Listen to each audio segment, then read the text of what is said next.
Evening అలా బయటికెళ్ళినప్పుడు మందారం చెట్టు కనిపించింది. ఎప్పటినుంచో అనుకుంటున్నా మందారం పూలు దొరికితే బాగుండు, హెయిర్ ఆయిల్ చేసుకోవచ్చని.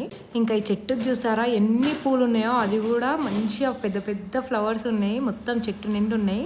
ఇంకా అత్తమ్మకి చెప్పిన, అత్తమ్మ పూలు తెంపుకుందాము, హెయిర్ ఆయిల్ చేసుకుంటా అంటే సరే అని చెప్పేసి అత్తమ్మ నేను కలిసి అన్ని పూలు తెంపినాము. ఇంకా వాటితో పాటు కొన్ని మందారం ఆకులు, అలానే మెహందీ లీవ్స్ అవి కూడా తెంపుకొని వచ్చిన. కలవంది వేద్దాం అనుకున్నా కానీ ఎందుకో ఈసారి వేయాలనిపించలేదు. ఇంకెప్పటి నుంచో నా దగ్గర కేరళ నుంచి తీసుకొచ్చిన ఆయిల్ ఉండే అనమాట, కోకోనట్ ఆయిల్. ఇంకా అది అట్లనే ఉండిపోతుంది కదా అని చెప్పేసి అది తీసుకున్నా. ఒక 1/2 లీటర్ అట్లా ఉంది. అది పోసేసి ఈ ఫ్లవర్స్, లీవ్స్ అన్నీ వేసేసిన.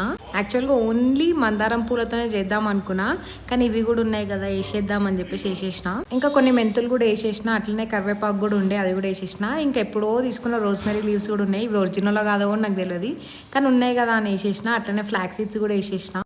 ఇంక ఇవన్నీ మీడియం ఫ్లేమ్లో పెట్టి మంచిగా ఉడకనిచ్చిన. నాకు మైగ్రేన్ హెడేక్ ఉంది కాబట్టి దాని స్మెల్ హాట్గా వచ్చింది, దానికి అస్సలు పడదు, నెత్తంతా పగిలిపోతుంది. అందుకే ఎక్కువ మాడగొట్టకుండా ఒక మంచి హీట్కి వచ్చినాక ఆఫ్ చేసేసిన స్టవ్. ఇంకా ఆఫ్ చేసినాక కూడా ఎట్లా ఉడుకుతుందో చూడండి. ఇంకా అది చల్లయ్యే వరకు అట్లనే ఉంచేసిన, ఎందుకంటే అప్పుడే దాంట్లో ఉన్న ప్రాపర్టీస్ అన్ని ఆయిల్లోకి వచ్చేస్తాయి. ఇంకా చల్లయ్యాక స్ట్రెయిన్ చేసేసిన.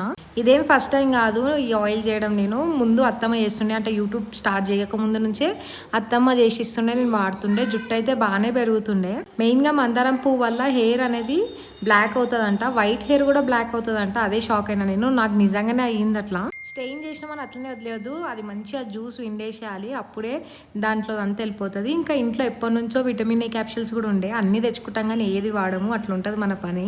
ఇంక ఉన్నాయన్నీ అందులోకి వేసేసిన. ఉత్తగా కబోర్డ్లు ఉంటే ఏం చేస్తే, కనీసం ఇంట్లో ఉంటేనన్నా జుట్టు కన్నా పోతాయి కదా అని చెప్పేసి ఇంకా మంచిగా కలిపేసి అదే ఆయిల్ బాటిల్లో పోసేసిన. ఫస్ట్ గ్లాస్ బాటిల్లో పోద్దాం అనుకున్నా, కానీ ఒక్కసారి ఆయిల్ పోస్తే దాన్ని మళ్ళీ వాడలేం కదా గ్లాస్ని, అందుకే ఇంకా దీంట్లోనే పోసేసిన. అయితే పోసేటప్పుడు మందారంది ఉంటుంది కదా, అది కింద అట్లనే రెడ్ కలర్ ఉంది, మస్తు అనిపించుండే. అండ్ అట్లనే నేను ఆ పల్పుని కూడా మంచిగా కలుపుతుంటే ఇట్లా నా చెయ్యి అంతా కూడా మందారం కలర్ అయిపోయింది. నాకు తెలిసి ఆయిల్ నాకు ఒక 1 ఇయర్ వరకు వస్తుండొచ్చు, ఎందుకంటే ఇప్పుడు జుట్టు పల్సగా అయిపోయింది కాబట్టి. ఒక 6 మంత్స్ తర్వాత దీని రిజల్ట్ ఎట్లుందో మీ అందరితో షేర్ చేసుకుంటా. పెళ్లి వల్ల మొత్తం హెయిర్ అంతా డ్యామేజ్ అయిపోయింది కదా, అందుకే ఇప్పటి నుంచి స్టార్ట్ చేసిన కేర్ తీసుకోవడము. మీకు కూడా ఇలాంటి టిప్స్ కావాలంటే ఈ వీడియోకి లైక్ చేసి అలానే నా ఛానల్ సబ్స్క్రైబ్ చేయండి. చలో బాయ్.